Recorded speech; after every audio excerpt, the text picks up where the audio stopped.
né? O maior para a divindade masculina e o menor para a feminina. Quem eram? Javé e Axerá, porque você tem outras evidências ali, né? E ao entorno, outros sítios também que possibilitam identificar. E esse templo, ele funcionou do 10º século até o início do 6º. Então, ali na reforma de Josias, então realmente não era uma questão de... Claro que eu vou usar o termo pagão aqui, mas eu já entendi que não é um termo correto a ser utilizado, porque a gente acaba excluindo, né? Achando que o nosso Deus é o verdadeiro e o dos outros que não presta, tá? Mas pensando no texto bíblico, ele traz o rei Josias da ideia de que ela seria uma deusa pagã, no caso. Por isso que ele faz a reforma. Ele faz isso por quê?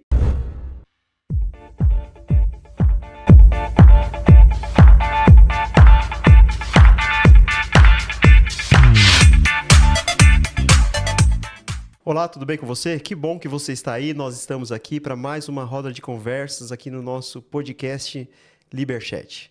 Se você está ouvindo ou assistindo pela primeira vez, eu vou dar alguns segundos para você se inscrever nas redes sociais. O Instagram é Liberchat_. Temos também o nosso canal no YouTube, é só você digitar Liberchat Podcast. E estamos também no Spotify. Digitar a mesma coisa, Liberchat, Spotify, e você vai encontrar ali, você vai poder ouvir ou assistir os episódios anteriores.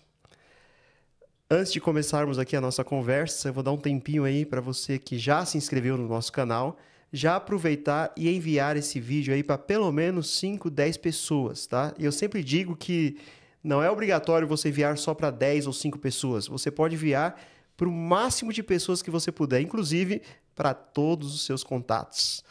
E hoje nós estamos aqui para o lançamento de um livro. Estamos aqui com uma escritora, Suelen, tá? Ela é professora também, já vou dar a oportunidade para ela. E nós vamos tratar de um assunto muito relevante, talvez um tanto polêmico, porque ela vem na sua tese doutoral afirmando que Deus teve uma esposa. Olha só, talvez você esteja chocado, né? Mas fica aí, participe dessa conversa e depois você tire as suas conclusões. Suelen, seja bem-vinda. Muito obrigado pela sua presença aqui entre nós. Nós estamos no podcast Liberchat. Eu vou explicar para você rapidinho, para os ouvintes aqui, o que significa Liberchat, tá?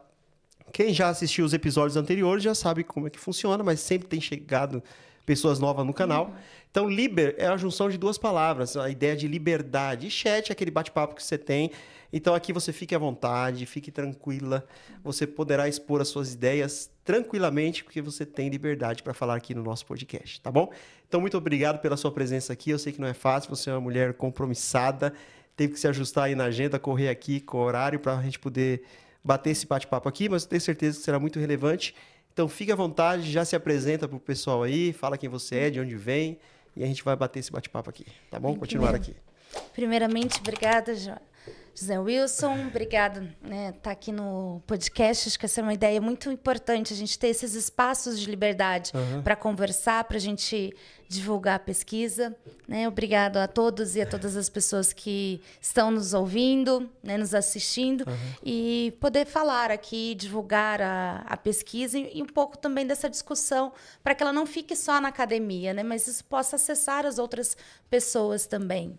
Então, eu sou Suelen Monteiro de Matos, sou professora de teologia, doutora em ciências da religião, sou pastora também. Então, antes de falar, mas ela está falando coisas, heresias, ela não acredita, sou pastora. Não conhece a Bíblia, não conhece a Bíblia. Ousa falar sobre a Bíblia e nem conhece e tal.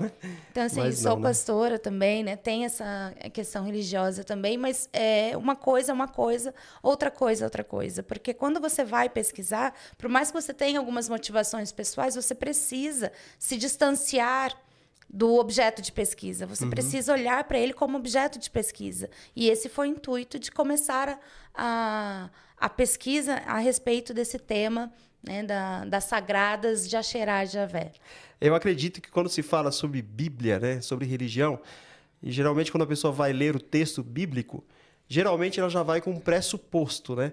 E quando eu anunciei aqui que você vem com uma tese dizendo que Deus tem mãe, talvez alguém que está ouvindo aí tá, nossa, que loucura, como é que ela vai dizer isso aí? Porque ela já traz um pressuposto, e o pressuposto, geralmente, é que Deus não tem mãe. Aliás, não tem esposa, né? Tem no caso, esposa. Mãe, eu tô pensando na Maria, que é outra discussão. É uma outra discussão, né? Deixa o pessoal do Novo Testamento... da esposa de Deus, né? Da deixa o pessoal do Novo Testamento, fica com o antigo, é mais legal. Suiele, podem me chamar de Wilson, se você quiser se referir a mim, que é mais fácil, tá? O pessoal já me conhece aí como professor Wilson, então fica mais fácil para você. Se quiser citar meu nome, fica à vontade, tá bom? Estamos em casa aqui. Então, como eu estava dizendo, a pessoa já vem com um pressuposto para a Bíblia e às vezes não atenta ao que está escrito ali. E geralmente, acho que a coisa mais difícil é você se esvaziar do eu quando você vai fazer um estudo bíblico, né? Uma exegese ali para sair de uma maneira mais, como é que eu diria? Mais neutra, né? Mais correta. Extrair do texto ali as verdades que ali estão contidas. E a gente tem alguns problemas nesse processo, né? Principalmente relacionado à deusa, né? No caso... dessa crença que existia em Israel de um casal divino. Né? A gente tem um problema que começa com a tradução. Então, assim, realmente exigir de alguém leigo, né, de uma pessoa que não estudou hebraico, não sabe ler a língua nas primeiras cópias, né, do que seriam das primeiras cópias, porque a gente também tem esse mito de, é o texto original. Que texto original? Será que é mesmo, né? Porque assim, a gente tem as cópias preservadas, né? É porque as pessoas gostam de usar isso. No texto original está isso, né? Para trazer uma questão de veracidade. Assim, a gente não tem lá o primeiro rabisco que foi feito ali do Salmo 23. Né? A gente tem as transmissões. E a transmissão é o quê? É aquela preservação de manuscritos que são muito bem preservados, copiados, transcritos. Você tem todo um processo das pessoas que trabalham com crítica textual que vão aí falar, olha, esses manuscritos estão bem preservados. Então, provavelmente, esses eram os textos que se deram. E aí a gente tem um problema porque esses textos, né, eles, quando vão traduzir... não traduzem o nome da deusa. Entendi. A deusa, a Xerá, ela está lá no texto hebraico. Se você abrir qualquer Bíblia hebraica, seja a Stuttgartense ou a Quinta, a Xerá vai estar lá. Ou a Xerote, né, que seria a referência aos seus símbolos no plural, ou a Xerim, que é essa referência aos símbolos plural, e aí a gente tem um problema também, que é masculino. O in é a terminação masculina do hebraico. Que aí é um problema de redação de quem escreve os textos mais tardios. Então, assim, e aí, quando vão traduzir, traduzem por poste-ídolo. Entendi. Antes de aprofundar um pouquinho mais sobre isso aí, você falou que é pastora. De qual denominação que você é? Da Igreja Presbiteriana Independente. Independente. Pastora. Está atuante como pastora? Pastora, né? Sim. E professora de universidade também, né? Sim, Faculdade de Teologia, na Unimes. Na Universidade Metropolitana de Santos. Entendi. Bom, vamos agora ao texto, né? Por exemplo, você é doutora em ciência da religião e você tira essas conclusões do hebraico, né? Você acabou de citar que poucas pessoas conhecem o hebraico, essa questão de o texto original que não temos a cópia e tal. Quando você vai para a narrativa do Gênesis, existe lá a palavra Deus, que geralmente no hebraico é conhecido como tetagrama sagrado, né? O Iod, o Re, o Vav e o Re, que geralmente não tem uma tradução. Transliterando, seria o YHWH, né? As nossas letras do alfabeto português. Que algumas traduções trazem como Jeová. Mas no hebraico não tinha as vogais, né? Os maçoretas que colocaram depois as vogais. Explica um pouquinho sobre essa questão do nome de Deus, porque quando você fala das deusas, no caso a Xerá, nesse tetagrama, você acha que está implícito um Deus masculino ou nesse tetagrama também já inclui a ideia de um feminismo para Deus também? Não, o tetagrama é Yahvé. Yahvé, né? É o Deus masculino, o Senhor dos Exércitos e tudo mais. A gente vai ter assim, uma mudança de concepção ao longo dos séculos. Né? A gente falar em texto do Antigo Testamento, a gente está falando em pelo menos uns 600 anos de escrita. Pelo menos ali. Então, assim, é diferente do Novo, que você tem um período de 50 a 100 anos. Os textos do Novo Testamento. Do Antigo Testamento, não. O processo redacional é muito longo. Né? Então, você tem ali o tetagrama, né? Que é o nome de Yahvé, que é a vocalização que se tem. A vocalização de Jeová é uma vocalização incorreta. Né? Você não tem opção por entender a origem do verbo em que se fez o tetragrama, que é o verbo raiar. Então, a provável pronúncia seria Iavé ou aportuguesando Javé. Yahweh, não, né? É Iavé mesmo? Iavé. Iavé, né? Iavé ou Javé. Javé. Aportuguesando. Né? Que tem alguns biblistas que gostam desse aportuguesamento até para facilitar a nossa pronúncia, né? Eu, particularmente, eu sempre translitero. Eu sempre coloco, até inclusive no livro eu coloquei, né? O Y, o W, o Y, H, W, né? E o H. Então, transliterado, porque isso aqui é Iavé, porque é o tetragrama. E aí você vai ter outros epítetos para falar, né? Você tem, por exemplo, Elohim, que é quando menciona Deus. Só que Elohim é plural. Eu ia falar isso agora. Dá uma ideia de pluralidade, né? Então, e aí você tem como entender. E aí essa é uma dinâmica que a exegese precisa trabalhar. Porque como você entender que ali está falando o Elohim usando um plural de majestade para falar de Deus, de um Deus, ou você está se referindo a deuses. Né? Gênesis 1 utiliza Elohim. Gênesis 2 que vai usar o tetragrama. Então, como que você entende ali? E aí você precisa entender o contexto. Há controvérsias ou há um complemento nessas duas expressões? Como assim? De Elohim? Porque um é plural, né? E o outro é singular. Sim, Deus. porque... É por isso que eu perguntei, há controvérsias ou complementos, entendeu? Essa diferença que Pro tem... entendimento de Deus, da divindade. É isso então, que eu porque dizer. tem quando se usa o plural de majestade é para se referir a Iavé. Porque você vai ter essa assimilação entre El, a divindade cananita, El, com Iavé. E aí vai chegar um tempo em que, para as pessoas ali, é a mesma divindade. Por isso esse uso de Elohim. Entendi. Né? E aí, quando você está usando Elohim para falar de deuses, aí é para dizer outros deuses que não Javé. Né? Nessa ideia de fazer essa distinção dessa pluralidade religiosa que existia no antigo Israel. E aí você vai ter vários outros epítetos, né? Como, por exemplo, El Shaddai, que as nossas traduções traduzem por Deus Todo-Poderoso. Mas Shaddai, em hebraico, é seios. É o dual de seios. Ah, entendi. Então, é o El dos seios. É o Deus dos seios. Aí já se referia, então, tanto faz, ao feminino e masculino também? E aí é uma ideia de se pensar, né? Posso pensar nas duas hipóteses, então. Quando que você está usando esses termos, esses epítetos? E aí, a minha hipótese é que esses epítetos, eles surgem um pouquinho mais tardios nessa tentativa de permanecer a memória da deusa que foi excluída. Tá bom, Entendi. então a gente vai ter só um único Deus? Então tá bom, esse Deus também vai ser mãe. Ele é pai, mas ele vai ser mãe. E aí já é um outro processo. Né? E aí quando eu quis pesquisar, eu falei, não, quero voltar para entender como que era essa concepção de crença nesse casal divino que a gente tem muitas evidências arqueológicas que mostram isso.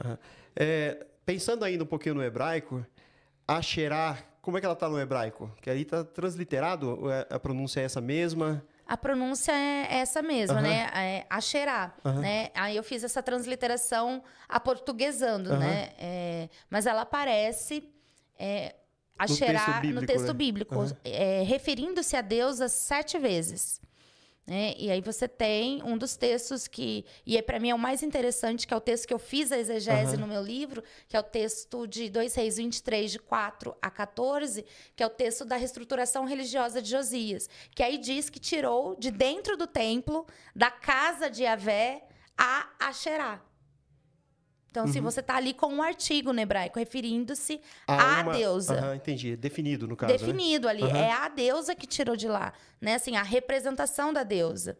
Né? Então, você tira a Asherah de dentro do templo. Ela não era cultuada apenas nos lugares altos ou nas casas, ou só a ideia de que era um culto só de mulheres. Não, ela estava no templo de Jerusalém.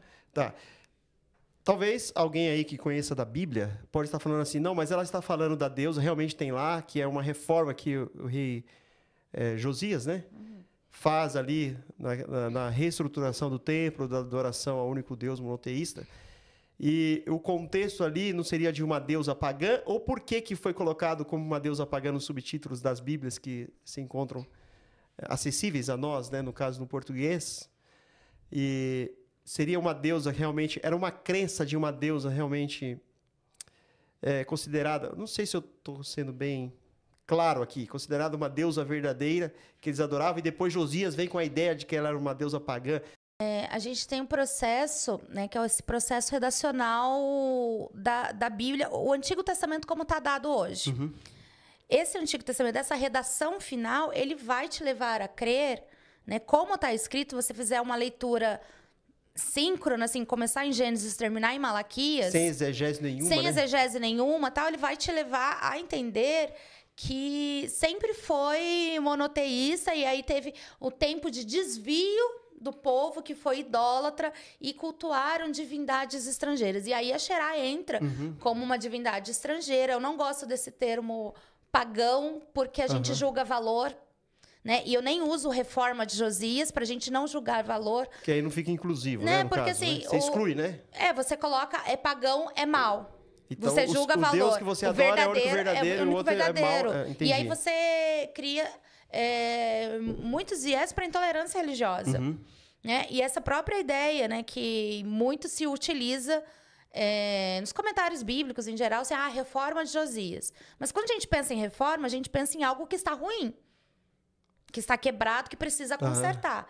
E ali, Josias, o ato de Josias promover essa reestruturação religiosa, para promover essa monolatria, esse culto unicamente a Javé, ele faz isso como um ato político, tal como Akenaton fez no Egito, como Nabonido fez na Babilônia. Outros reis no Antigo Oriente Próximo fizeram essas mudanças religiosas para legitimar o seu reinado, legitimar o seu poder. E tipo, para unificar um pouco o império. Para tentar sair da Síria, porque Judá está ali sobre o império da Síria. Então, assim, Josias quer sair, quer se tornar um reino independente, aproveitando esse tempo de desequilíbrio da Síria. Então, assim, não, vou me tornar um império independente. Então, preciso fortalecer o meu governo. E aí, sai a Xerá, Javé, o único com a ideia exclusivo. do teocentrismo, então, né? Sim. Né? Você ainda não vai começar a ter ainda as ideias de afirmações de existência de um único Deus. Não, você vai ter a centralização do culto em Jerusalém. Então, ele vai abolir também os outros lugares de culto. Você cultua somente em Jerusalém. Porque é para reforçar a monarquia de Josias. No entanto que depois, ali no final do capítulo 23, vai dizer que Josias foi o único rei que serviu a Yahvé de todo o teu coração, de toda a tua alma, de todo o teu entendimento. A pura redação ali, os puros suco do deuteronomismo, nessa época, que é essa questão da lei, do servir a Yahvé e tudo mais. Então, a gente tem, assim... E aí, quando a gente olha para as evidências arqueológicas, a gente vê que a deusa Xerá está lá desde o 15º século, antes de Cristo. Então, assim, 1.500 anos antes de Cristo, você tem evidências da Xerá na Terra. Né? Antes mesmo de se ter a organização de Israel, de Judá. Né? E Javé surge já desde o seu começo como essa crença nesse casal. A gente tem pelo menos ali uns 4 a 5 séculos dessa crença das pessoas. Tá, então antes da edição do texto, de redigir o texto, já tinha essa crença de uma deusa, né? Sim. No caso. Aí na hora que ele vai redigir, já no sistema monoteísta, no caso, aí eles tiraram isso? Por isso que há evidências arqueológicas sobre isso? Então, a evidência arqueológica mostra. A gente tem, inclusive, uma escavação em Arad, que fica ao sul de Jerusalém, e que foi escavado um forte militar, que pertencia ao reino de Judá. Então, era um forte oficial do Estado. Acho que isso é importante para a gente entender. Porque, assim, muitas pesquisas sobre a Xerá, né, fazendo um parêntese aqui, na década de 80, restringia muito o culto à deusa para as mulheres. E aí, a minha pergunta de ir para a tese, para a discussão, assim, não, a Xerá está no templo. Ela é uma deusa. Ela é um casal divino. Ela não é só preocupação, a deusa da fertilidade, é só questão as mulheres serem filhos. Não, ela governa. Ela é rainha. Né? E aí, nesse forte, tem um templo, e aí na escavação do templo, no Santo dos Santos, foi encontrado então o altar lá, o Santo dos Santos, com 2 estelas, 2 pedras levantadas, né? Uma maior, representando a divindade masculina, e uma menor, representando a divindade feminina. E na frente das estelas, os altares, né? O maior para a divindade masculina e o menor para a feminina. Quem eram? Javé e Axerá, porque você tem outras evidências ali, né? E ao entorno, outros sítios também que possibilitam identificar. E esse templo, ele funcionou do 10º século até o início do 6º. Então, ali na reforma de Josias, então realmente não era uma questão de... Claro que eu vou usar o termo pagão aqui, mas eu já entendi que não é um termo correto a ser utilizado, porque a gente acaba excluindo, né? Achando que o nosso Deus é o verdadeiro e o dos outros que não presta, tá?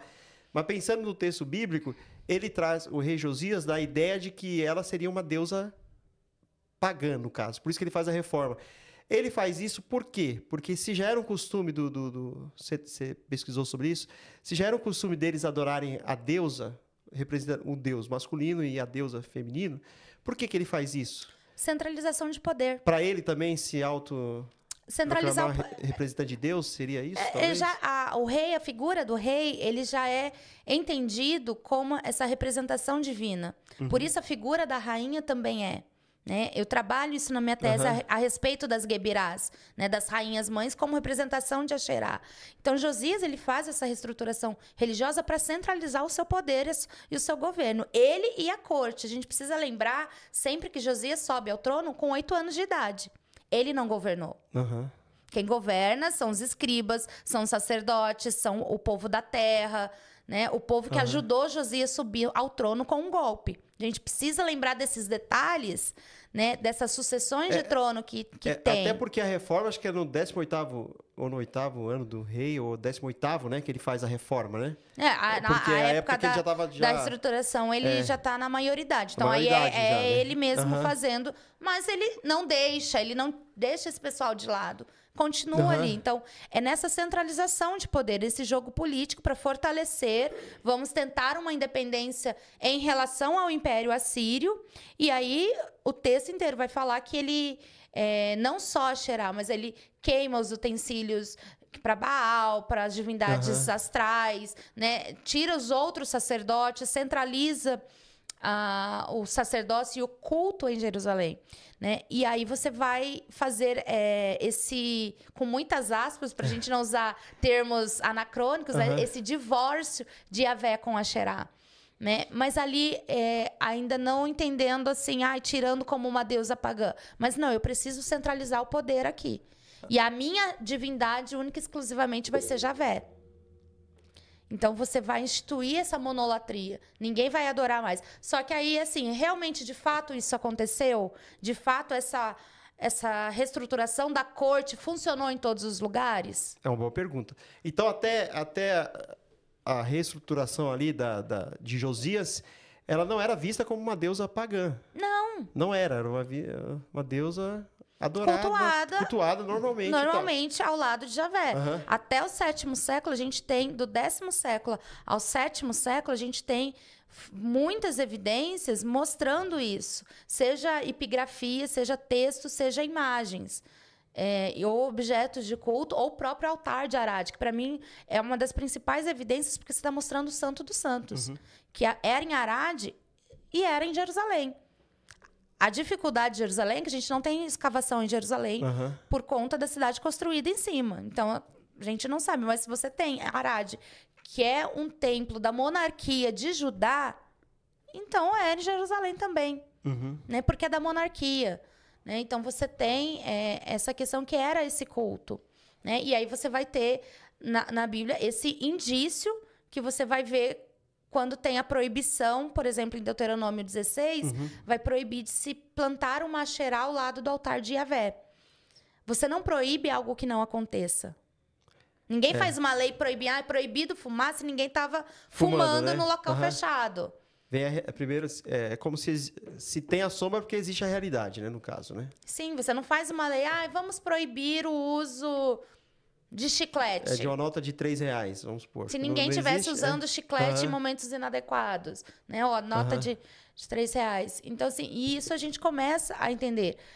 E aí você tem esse processo que, do ponto de vista da arqueologia, a partir do 6º século, até agora, do que foi encontrado, você tem realmente uma mudança. Você não vai encontrar mais representações do casal divino a partir do 6º século, do que foi encontrado até agora.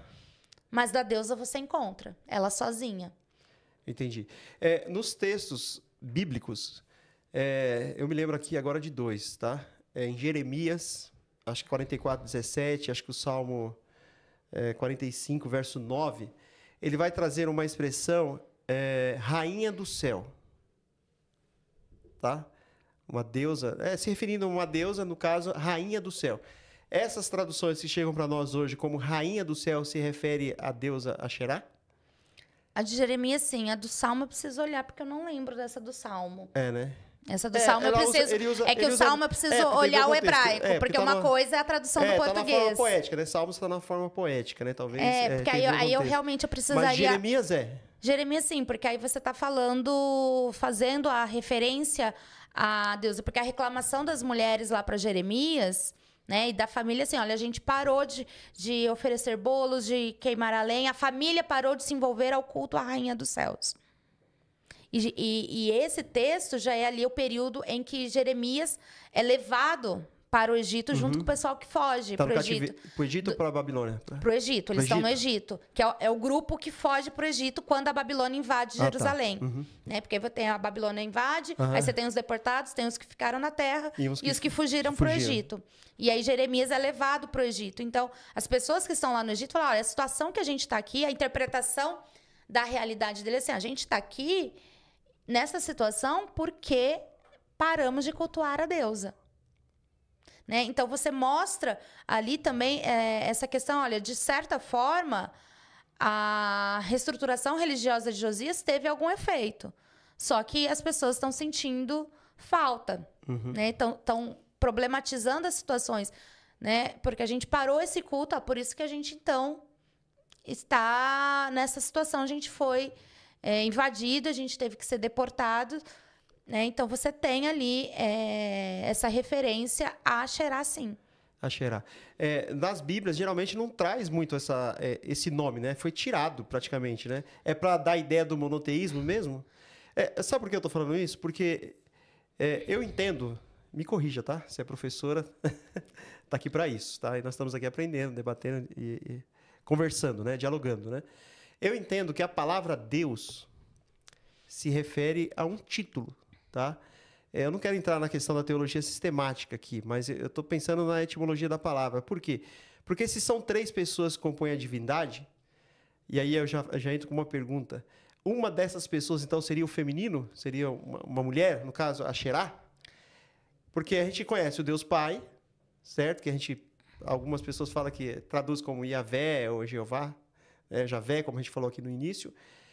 Temos o Deus Espírito, tá? E temos também o Deus Filho, no caso, o Cristo que veio aqui como homem, viveu e morreu na cruz por nós, tá? Aí, por isso que eu falo que, minha forma de entender, eu penso na palavra Deus como então, mas aí com todo respeito. Você está entendendo o que eu estou querendo dizer? Porque são 3 pessoas. Daí o Elohim, o plural de Deus, se refere a essas 3 pessoas. Tá? Então, mas aí você está fazendo uma teologia cristã.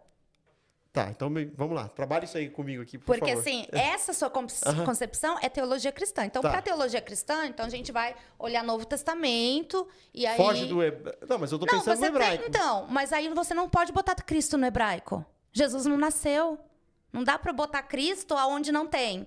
Você tem esperanças messiânicas. Porque aí... Não, Cristo aí, sim, mas aí, tipo assim... Mas aí você tem Ruá. Não é Asherá, é Ruá. Tá, e é isso que eu quero saber. Porque na narrativa do Gênesis não fala que, no princípio, Deus criou os céus e a terra e tal. E o Espírito de Deus pairava ali. Parece-me que naquela narrativa do Gênesis, já tem 3 pessoas ali, já dá uma ideia de pluralidade. Eu estou enganado ou não? Fala aí, Não, explica aí. não, porque assim, acho que isso é muito importante a gente fazer distinções de como a gente vai trabalhar o texto. Acho que isso é fundamental. Porque senão a gente vai com esse óculos da teologia cristã. Aí a gente vai forçar traz o pressuposto que eu falei no texto, início, né? dizer aquilo que eu acredito. E não então vai olhar quer... lá, façamos o ser humano a nossa imagem e semelhança. Tá vendo? Tá no plural, é a Trindade. Mas Elohim não é plural? Sim. Você não tem que conjugar o verbo e concordar em gênero e grau? Sim. Por isso o verbo está no plural. Porque o Elohim está ali trazendo essa ideia. E as pessoas mencionadas ali é Elohim e Ruá. É o máximo que você consegue entender ali. Quer falar de Jesus na criação? Então vai ler João, vai ler Colossenses, não Gênesis 1. Então, assim, a gente precisa entender esses pressupostos, porque senão a gente traz esse olhar cristão, da teologia cristã, da doutrina da Trindade, que só foi elaborada posteriormente, que nem no Novo Testamento a gente não tem isso muito definido. Né? E aí a gente vai botar no texto coisa que não tem. Porque assim, não dá pra gente pensar em Asherá no cristianismo, porque ela já foi parando de ser cultuada. Então, assim, não dá pra gente pegar e puxar e botar lá... no cristianismo ela não entra, então, como uma deusa, não, né? Não porque entra, você né? vai ter as últimas evidências que se tem do culto dela, encontradas até hoje, até o quarto, início do 3º século antes de Cristo. Né? Depois você já não tem tantas referências de imagens de representação da deusa em Israel. Então, ela não entra nesse processo do final do judaísmo tardio. A Asherá já estava realmente apagada dessa questão do culto do povo de Israel. Então, a gente entender essa dinâmica, né? Então, assim, quando a gente pensa em Deus, aí qual o ponto de vista que eu estou pensando? Né? Eu vou pensar o quê? A partir da sistemática? Qual sistemática? Sistemática cristã? Então, tá bom. Então, isso precisa ficar claro. Né? Porque senão vira uma salada ali. Você falou que no feminino ali, no caso, então, voltando agora da minha pergunta aqui do Gênesis, qual é a palavra feminina ali para Deus? É ruá que você falou? Que é ruá, espírito? É espírito. É a palavra então, ali na hebraico. narrativa do Gênesis, para você, na sua concepção, no seu conhecimento, são 2 pessoas, se refere... No máximo 2 ali na narrativa? Não, uma. É Elohim. Uma só. Elohim e a manifestação de Elohim na sua ruá. Porque ruá, ela vai aparecer as várias vezes, que ruá é vento. É o sopro, né? E é uma palavra feminina no hebraico. É traduzido como espírito, né? No caso. Sim. Mas assim, e aí ruá é usada para vento de modo geral. Tanto como uma personificação da ação de Elohim ou Yavé, dependendo do texto. Vai aparecer Elohim ou vai aparecer ruá de Yavé. Mas é uma palavra feminina. Aí... Dentro da teologia feminista vai pegar essas questões e aí, perceba, é outra dinâmica de pensamento, que aí vai pegar e vai trabalhar a questão do feminino sagrado. E vai pegar, inclusive, trabalhar essa concepção da Trindade como a Ruá, como essa característica feminina da Trindade, né, dentro dessa concepção do Deus Trino. Mas é uma outra discussão. E aí, eu sempre falo, a gente tem que olhar, e aí como biblista, é texto. Como que o texto tá? Esse texto diz isso. Aquele texto diz aquilo. Porque a gente não dá para... Principalmente o Antigo Testamento, o Novo também. Mas o Antigo Testamento a gente não consegue falar de uma única teologia. Não dá. Você tem várias teologias de vários contextos, de várias percepções, de grupos diferentes, tempos distintos. Então fica difícil a gente pegar e botar a sistemática lá e querer... colocar tudo na caixinha. Mas a maioria dos teólogos, você concorda comigo, que fazem, né? Muitos teólogos cristãos, fundamentalistas, fazem isso, né? Fazem e vão para a sistemática querendo encaixar. E não dá pra gente encaixar, né? E aí você tem que olhar o texto, né? E eu sempre falo para os meus estudantes, eu falo assim, gente, o dia que a gente encaixar Deus, o sagrado, numa realidade, botar um ponto final, não é Deus. Passou a ser uma definição humana. Passou a ser uma definição humana. Porque senão não tem como a gente... vamos descrever. Não, é subjetivo. Teríamos que ter a mente de Deus, né? No caso, né? Para descrevê-la. Não tem como, né? Eu gosto muito da frase do filósofo Soren Kierkegaard, né? Que ele fala assim, Deus não é uma ideia que se prove, mas uma realidade que se vive, né? Por conta disso, que assim, é subjetivo a experiência. Então, assim, quando a gente pensa no casal divino, e eu faço essa análise, eu estou partindo daquela época, como que era a experiência de fé daquelas pessoas, o que se tem registrado da crença e do culto. Como cultuavam, o que eles acreditavam. Você traz evidências históricas e arqueológicas. E arqueológicas. Então, assim, não tem esse julgamento, era certo ou errado, era pagão, era idólatra. Você só traz as evidências. Era evidências. O culto oficial era esse. Né? O culto oficial no Templo de Jerusalém era este. Então, você tem um culto ao casal divino e isso estava tudo bem para aquelas pessoas, estava tudo certo. Não era errado, né? Não era visto nessa concepção nossa, porque a gente está aí na nossa monoteísta, cristã, muitas vezes... A gente tem uma visão do passado que naquela e aí época você quer pegar e colocar, né? Nossa, idólatra. E aí, não é, né? Eu nem uso esse termo, né? Eu sempre vou trabalhar com javismo exclusivo, ou seja, somente Javé, e o javismo plural. Porque quando a gente, às vezes, fala em pluralidade religiosa, a nossa ideia é tentar tirar Javé do lado. É pluralidade, mas Javé não está no meio. Não, Javé estava no meio. O Salmo 82 fala que Javé se levanta no meio do concílio dos deuses. Né? Ele se levanta no meio do concílio dos deuses e vai falar, porque vocês não estão defendendo o direito do órfão e da viúva, não estão fazendo justiça. Então, você tem ali essa ideia dessa pluralidade religiosa, né? Muito presente ali em todo o Levante. Né? Tá. Nessa época aí, Asherá, ela era vista como uma deusa criada ou uma deusa já existente, sem um criador? Tipo, porque Deus é visto, não sei se na nossa cultura, naquela época também ele era visto como Então, isso aí é sistemática. É sistemática, né? Essa coisa da criação, Deus já existia. Não tinha, porque não era preocupação. Eles não tinham essa definição, né? Não, porque essa é uma preocupação filosófica que vem da patrística. Entendi. Né? Não é a preocupação de quem vive lá, que precisa plantar, colher, precisa ter filho para trabalhar na roça. Simplesmente adorava a deusa e a ponto deusa final. Como... Não tinha questionamentos assim nesse sentido. Não, era né? o Deus e a deusa como casal divino, como aquele e aquela que são responsáveis por gerir o mundo e dar sustento.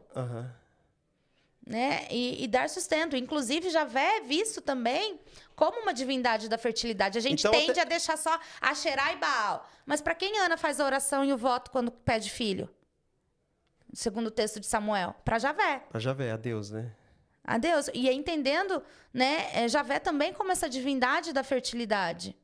Né? Porque é essa questão do gerar a vida. Né? Então, na terra, na plantação. Então, isso é muito da cultura agrária.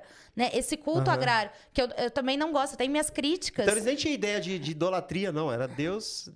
Tinha essa concepção, mas não tinha essa visão de idolatria, nada disso, Não, isso vai vindo com o monoteísmo. Né? Ah, entendi. Quando você começa a tornar-se, né, um reino monolátrico, somente Javé, somente Jerusalém, e aí você começa a construir as concepções monoteístas já no exílio da Babilônia, né, o exílio de Jerusalém na Babilônia, e aí você vai tendo essas afirmações de que só existe um único Deus. E aí você começa as afirmações... Né? Principalmente a partir ali do segundo Isaías, essas afirmações de que só existe um único Deus e todos os outros são ídolos. Entendi. Porque até então, você tem essa questão de rivalizar, por exemplo, Baal com Yahvé, mas ele é tido como uma divindade, mas uma divindade rival. Mais fraca, né? Mas teste ali entre Elias ali. Ele é visto como uma divindade. Mas é uma divindade. Não tem a negação da divindade, da outra divindade, como você vai ter nos textos do exílio e do pós-exílio. Que aí sim, aí são todos ídolos. E aí você tem camadas redacionais, né? Que vão juntando os textos. E aí você tem lá um pitaquinho de, vamos mudar aqui. Como você vai ter... essa mudança do nome de Asherote, que seria o plural feminino de Asherá, para Asherim. Então, assim, não é uma deusa, símbolos da deusa. É um pedaço de madeira, é algum objeto de culto. E aí, essa interpretação prevalece. Aí vai sendo traduzido como postes ídolos? Poste ídolo. E que não é. Ela é representada como uma árvore também? Eu tava... Sim, na sua imagem. Sim. Um dos símbolos dela é uma árvore, né? Não sei se consegue aqui da capa do meu livro. Ele é um objeto de culto. E no terceiro, é um objeto de culto encontrado em Tanakh. E no terceiro quadradinho aqui, você tem uma árvore. Né? Essa ideia da árvore que alimenta. E aí você tem caprinos ao lado comendo, né? Se alimentando aqui da árvore. Né? E como se fosse uma outros... árvore da vida, será? Sim. Me diz uma coisa. Acho que está bem claro aqui a nossa conversa, as suas explicações. Sobre a liturgia a essa adoração, você pesquisou também? Está no seu livro? Como então, que era feita a adoração a ela? Fala o sistema litúrgico da adoração. Então, a gente não tem muito material, né? Porque a gente está falando de um tempo muito antigo, que a gente vai depender da arqueologia, a gente depende da leitura do texto bíblico. E a leitura do texto bíblico é sempre negação. E é sempre pejorativa. A Xerá é a que causa ódio a Javé, que precisa ser destruída, queimada, pulverizada, apagada, masculinizada. Então, você não tem tantas coisas. Você vai tendo algumas evidências mostrando, por exemplo, esse objeto de culto aqui, de Tanakh, ele era um incensário. Você colocava no culto ao casal divino, você tinha incenso. Né? Você colocava o incenso ali e a fumaça representava a Javé e você tem a deusa ali embaixo representando a Xerá. Né? E depois o símbolo da deusa árvore e de Javé é o touro. Né? Então, você tem esses indícios de mostrar o que poderia ter, o que não poderia. Né? No altar lá de Arad, você tem os altares ali em frente às estelas, que você encontrou resquícios de gordura de animal. Né? Então, você sabe, olha, queimavam então as ofertas ali para Javé e a Xerá. E uma pesquisa recente, agora de 2019 ou 20, se eu não me engano, que do pessoal, acho que da Universidade de Jerusalém, agora eu não lembro, mas eu trabalhei isso na tese, que eles rasparam o resquício que estava em cima do altar para saber o que eles queimavam ali. E aí tinha a questão da gordura animal, várias coisas, e tinha inclusive cannabis. Sério? Sim, e aí é interessante, porque assim, todo mundo, ai, nossa, eu falei, gente, pensar dessa questão do êxtase do culto. Que isso fazia parte ali. E mostra também a questão econômica, porque não tinha em Israel, em Judá. Então, era um forte militar, era o forte da monarquia. Tinha dinheiro para importar, provavelmente da Índia, importar cannabis para ser queimada ali como parte do culto do casal divino. Porque se você... Fazia parte do ritual ali, talvez, então, né? Religioso ali, né? Sim, na hora de você entregar as ofertas. Você queimava o animal e você queimava cannabis. A cannabis também. Porque ali você não ofertava... eu vou levar oferenda só para Javé. É um casal divino. É um casal, Então, você tem 2 altares. Você leva a oferta nos 2 altares. Né? Mas minúcias a gente não sabe. Né? A gente vai trabalhando ali algumas a partir hipóteses, né? dos indícios e aí a gente levanta hipótese. Né? Olha que interessante. Encontrou isso. O que a gente pode pensar? Né? O que isso mostra? Né? Não dá pra... era assim. A gente não estava lá, a gente não era testemunha ocular do fato. Do fato, né? Mas as evidências dá pra gente viajar um pouquinho nas hipóteses. Você vai trazendo as hipóteses, fazendo as conjecturas. As sacerdotisas que tinham lá, elas que cuidavam da liturgia, a deusa, tinha o sacerdote que cuidava do deus masculino e a outra do deus feminino, as sacerdotisas ali... Não necessariamente. Não porque tinha essa divisão. Não, porque essa é uma concepção nossa de achar que mulheres servem deusas, homens servem deuses masculinos. E não, você tem, né, as sagradas, né? E aí até eu fiz questão de quando colocar no título do livro as sagradas de Axerá e Yavé, porque você tem o serviço ao culto ao casal divino, né? E você tem...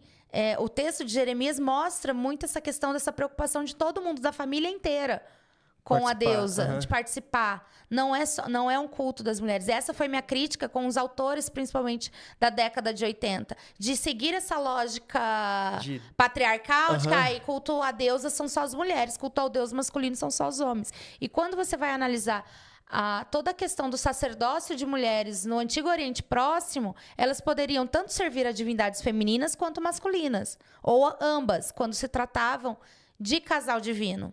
E aí eu fui pesquisar, né? E a gente tem até esse problema que no texto, as sacerdotisas ali do texto de Reis 23, elas não são nomeadas sacerdotisas. Elas são só mulheres que teciam vestes para cheirar. Né? Então você já tem esse... essa desconstrução ou esse preconceito? Essa invisibilização mesmo, né? Essa política de memória, que eu trabalho na minha tese, essa política de memória de gênero.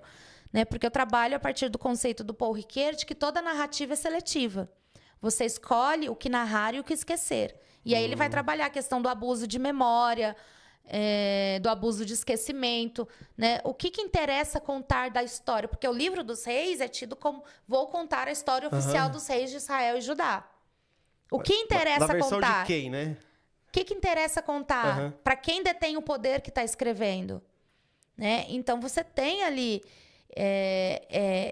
essa questão, porque quando você começa a ver o que acontece com os cultos das divindades masculinas, as ações violentas são bem menores do que em relação a Xerá e das sagradas. Né? Você tem ali que elas nem mencionadas como sacerdotisas são. Todos os homens são mencionados como sacerdotes de segunda ordem, os quemarins, né, os sacerdotes de divindades astrais, são todos nomeados. Chega nas mulheres que teciam vestes. Já vai perdendo o nome, identidade, já vai perdendo, tudo, né? É aquela coisa, vamos negando os espaços. Né? Mas é um texto que, assim, você tá ali nesse processo de invisibilização, mas elas estão ali. Porque o texto também não diz que elas foram expulsas. Dizem que destruíram o local dentro do templo onde elas trabalhavam. Mas não que elas foram expulsas. E aí a gente vai continuando, lendo, para ver o que aconteceu depois, né? Você acha que a Bíblia ela é machista em algum momento? Porque por mais que tenha esse conceito aí patriarcal, mas parece que algumas mulheres são citadas mesmo no Antigo Testamento, né? Débora, que era juíza, profetisa. Sim, mas... outras mulheres, Esther, por exemplo, que se tornou rainha, né? Rainha Esther. O que você acha que ela... E aí traz depois para o cristianismo um certo preconceito das mulheres, agora já em relação à questão de adoração nas igrejas. Algumas igrejas, por exemplo, não aceitam a mulher como pastora, no caso. E você é pastora, tipo assim. Parece que o machismo ainda impera. Vem dessa desconstrução até hoje? Quem vai para o texto bíblico e pode enxergar dessa maneira? E você consegue fazer uma releitura disso? Então, a gente precisa entender... as estruturas patriarcais. Não é porque está mencionando mulheres que deixou de ser patriarcal. Entendi. Né? E aí eu gosto muito do conceito ainda da Fiorenza, que ela fala quiriarcal, porque aí você não faz essa distinção só de gênero, homens e mulheres. Né? Mas você entra com outras categorias de classe, né? De raça, etnia. Mas assim, você vê ali Sara e Agar. Não dá pra gente só ver o contexto patriarcal. Tá, mas você tem um contexto de classe. Sara era patroa. A Agar já era serva, né? A Agar era uma pessoa escravizada. Né? A gente precisa botar os nomes ali. Serva, dar uma amenizada, era tão bonitinho. Agar ia fazer, escrava, né? Agar ia fazer o quê? Como ela ia falar não pra Sara, pra ideia maluca de Sara? Né? Então, assim, e aí... Era subordinada já, né? Escrava, que você falou, definindo a gente tem essa importância, assim, de ler os textos e ler essa presença dessas mulheres, assim, de mulheres que romperam, muitas vezes, com essa lógica, com esse sistema patriarcal. Né? E eu gosto muito da biblista Silvia Schorer, ela é arqueóloga também, ela trabalha com iconografia, e ela fala muito dessa dinâmica que existe na Bíblia, de que há momentos em que as mulheres ocupam mais espaços e há momentos que elas regridem. A gente não tem uma linearidade. Olha, antigamente elas tinham espaço, eram sociedades matriarcais. Não, a gente está projetando utopias, porque a gente quer enxergar Débora como uma grande matriarca. Né? Mas você precisa entender que há momentos em realmente as mulheres ocupam mais espaços e elas perdem. E ocupam e vai nessa dinâmica. E a gente começa, se a gente pegar, ler, ver como que foi essa dinâmica dos textos do Antigo Testamento, do Novo, a gente vai ver momentos em que as mulheres tinham plenos espaços. A gente tem Débora, que era juíza, profetisa, e provavelmente também sacerdotisa de Axerá e Yavé, porque ela atendia debaixo de uma palmeira, debaixo de uma árvore, da representação da deusa, e falava em nome de Yavé. Né? Eu falo isso também no meu livro. Você chega, né? Você tem momentos que você está ali, das mulheres no templo de Jerusalém. Se elas estavam no templo, elas tinham poder na sociedade. Né? Porque naquela época, templo não estava separado do palácio. Então, se elas estavam ali, elas tinham influência no governo. Quanto de influência? Não sabemos. Porque o templo era onde tudo se convergia ali, né? Tudo estava relacionado com o templo, não né? tinha A cidade acontecia ali, né? Não tinha esse mito moderno de Estado laico. Separado. Era tudo ali, né? Esse mito, que eu falo que é um mito moderno de Estado laico, né? Uma utopia que a gente quer que realmente, de fato, aconteça. Né? Mas você tem ali essas mulheres que estão lá. Então, você tem... E aí vai chegar um momento que elas vão perdendo espaço. Quando a gente tem ali o texto de Números 12, que Miriam e Arão vão questionar a exclusividade da fala de Deus apenas por Moisés, quem que fica castigado? Apenas Miriam. Arão, nada acontece. Nada acontece, exatamente. Né? Então, você tem ali uma demonstração de um conflito em que, já no período persa, em que as mulheres estão perdendo espaço. Até chegar ao livro do Eclesiástico, né, que é um texto grego, por isso não está nas Bíblias protestantes, apenas nas católicas, que é um texto que está apenas na Septuaginta, que vai dizer que a culpa do mal da humanidade é das mulheres, porque foi pela mulher que o mal entrou no mundo, que é o que depois Agostinho vai ler, Tertuliano vai ler. Só que aí você chega para o movimento de Jesus, para as evidências históricas do cristianismo do primeiro e segundo século, você tem uma participação efetiva das mulheres ali, muito forte. Exatamente. E aí você vai ver, a partir do momento que a igreja vai se tornando imperial com Constantino, as mulheres vão perdendo espaço. Novamente, né? Novamente. Então você fica nessa dinâmica. Então, assim, você avança e retrocede. Sempre assim, né? E isso, a gente olhar para a questão das mulheres, é a questão dos próprios direitos das mulheres. Você avança e você retrocede. Né? Quando a gente olha para o direito das mulheres no Brasil, tem coisa que foi da década de 80. Já vi isso agora há pouco aí, as leis que estavam querendo fazer a questão do aborto aí, que a mulher ia ser punida mais do que o próprio agressor, As né? crianças, principalmente. As crianças, exatamente. Não tem voz, né? Estamos chegando no final, sabia? Passou muito rápido. Muito rápido, né? Se a pessoa quiser saber mais sobre esse assunto, como que ela pode adquirir o seu livro? Mostra o seu livro aí para o pessoal aí. Quem está ouvindo pelo Spotify, depois vai para o YouTube para você ver a capa do livro aí para você adquiri-lo, tá bom? Sim. Né? O livro As Sagradas de Axerá e Yavé, Narrativa e Memória, o sacerdócio feminino no Templo de Jerusalém. Então, eu vou trabalhar essa questão das deusas, né, do culto ao casal divino, especialmente mostrando como, de fato, isso era natural, era parte da crença daquelas pessoas naquela época. Né? Então, assim, isso fazia parte, era o culto que acontecia. E aí, como esse processo de entender a participação dessas mulheres no templo, entendendo essa ocupação das mulheres nos espaços de poder. Né? E como que a narrativa bíblica, depois com essa ideologia de único Deus, de único templo, uma única dinastia, como que isso interferiu nesse registro. Então, o livro ele foi lançado pela editora Recriar, então vocês podem adquirir lá no site da editora, né? Nas plataformas de venda também ele está disponível. Né? Então, tá muito legal o trabalho. Eu fiz questão de transliterar o hebraico, eu não tirei, porque a discussão está no hebraico. Porque se a gente pegar a versão Almeida revista atualizada, a gente não vai achar Axerá, vai ter que ficar trabalhando lá o poste ídolo.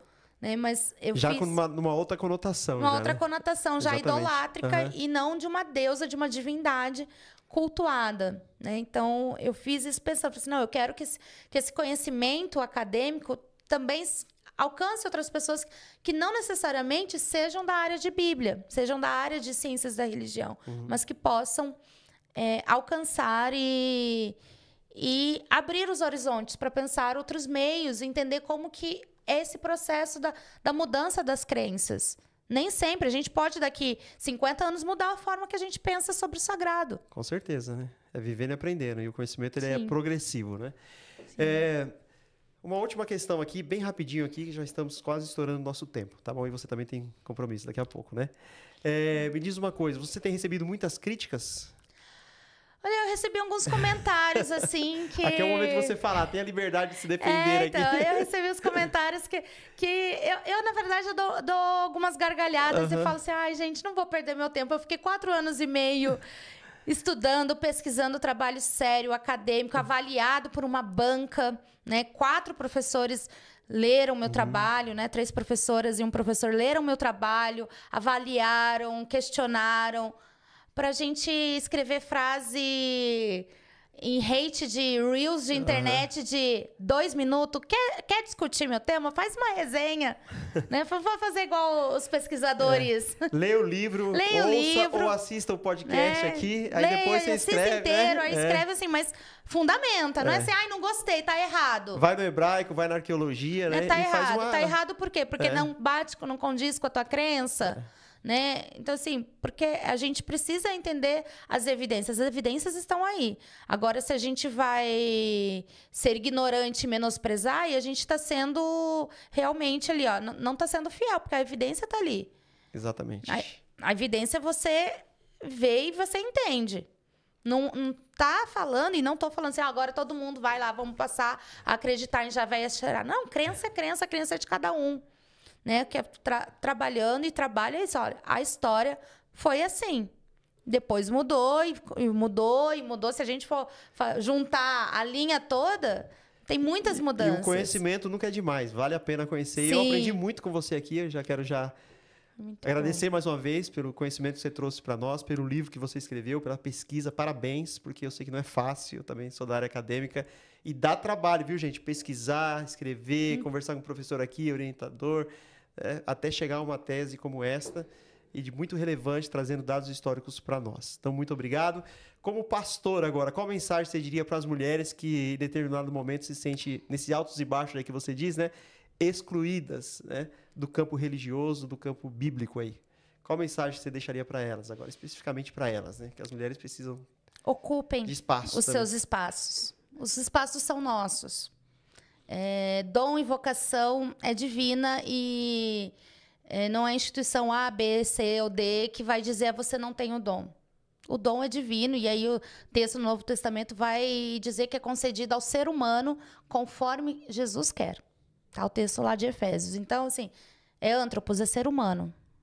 Então, mulheres, ocupem espaço, não sejam apenas... E aí, até uma das reflexões que eu faço no final do livro, né? Para que as mulheres não sejam apenas as Marias que carregam as igrejas nas costas, as Anas, as Joanas, né, que estão lá, mas que elas pensem e decidam, ocupem esses espaços de poder e de decisão, aonde elas estiverem, né? E que se irmanem, porque, assim, quando a gente começa a olhar... E fazer essa leitura desses textos bíblicos, né? Essa leitura, essa hermenêutica feminista das mulheres, a gente vê o quanto que é importante na caminhada de muitas mulheres na Bíblia, outras mulheres estavam juntas.